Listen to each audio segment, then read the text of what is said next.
नमस्कार। अपने देश के अंदर महिलाओं की आबादी कुल आबादी का आधा हिस्सा है। अनेक सरकारों ने अलग अलग समय में प्रयत्न किए, महिला सशक्तिकरण के लिए योजनाएं बनी और स्वाभाविक रूप से उसमें हम सफल भी हुए।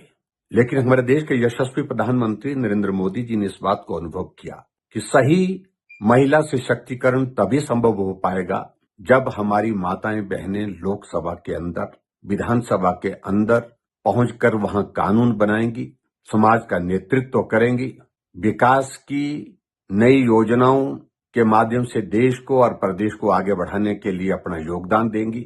इसके लिए उनकी भागीदारी लोकसभा और विधानसभा के अंदर सुनिश्चित करना बहुत आवश्यक है। और उस दृष्टि से 2023 में महिला आरक्षण का बिल लोकसभा के अंदर और राज्यसभा के अंदर प्रधानमंत्री नरेंद्र मोदी जी ने लाया और पारित किया, और वो बहुत हर्ष का एक अवसर था। पूरे देश के अंदर हमारी मातृशक्ति के मन में बहुत बड़ी एक खुशी की लहर थी कि अब हम लोकसभा और विधानसभा के अंदर कानून बना पाएंगी, नेतृत्व कर पाएंगी, देश को, प्रदेश को आगे बढ़ाने के लिए अपना योगदान दे पाएंगी। और उस बिल को जब पारित किया गया था 2023 में, उस वक्त विपक्ष के सभी दलों ने एक स्वर में कहा था कि बहुत अच्छा और इसको तुरंत लागू करना चाहिए। कांग्रेस के नेताओं ने भी बोला था, चाहे राहुल गांधी जी की बात करें, चाहे प्रियंका गांधी जी की बात करें, सबने कहा था कि तुरंत लागू करना चाहिए। लेकिन इसके लिए संविधान संशोधन की भी आवश्यकता थी और टेक्निकल जो चीजें थी, इसमें सेंसस होना था, सेंसस के बाद उसके पश्चात डिलिमिटेशन होनी थी। वो सारी टेक्निकल चीजों को पूरा करने के लिए स्वाभाविक रूप से थोड़ा वक्त लगना था।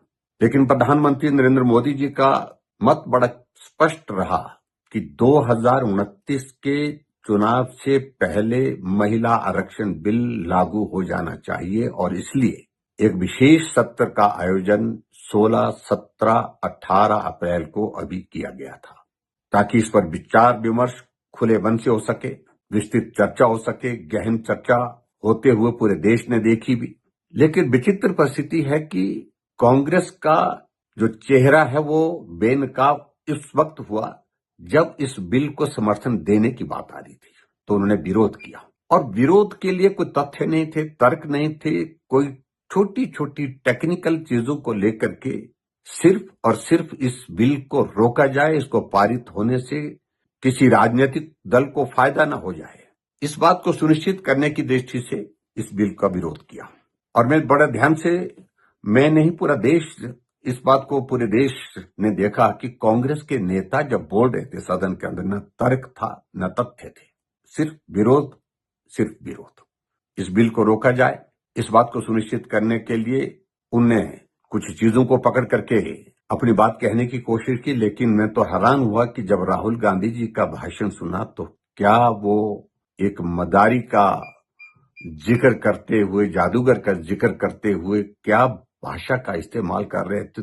पूरा कांग्रेस का नेतृत्व किस प्रकार से उस नेतृत्व को सहन कर रहा है, झेल रहा है, ये कल्पना से परे की बात है। उस पर मैं ज्यादा टिप्पणी नहीं करना चाहता हूं, लेकिन कोई तर्क नहीं था।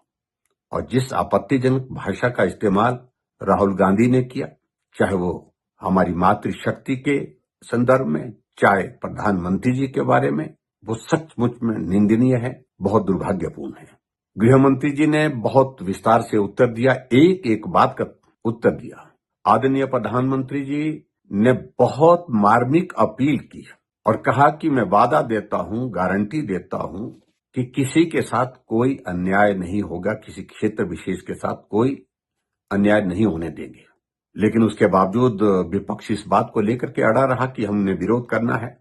अंततः गत वोटिंग में महिला आरक्षण का ऐतिहासिक बिल, जो पूरा देश एक टकटकी नजर से देख रहा था कि पारित होगा, उस बिल को पारित होने से रोक दिया।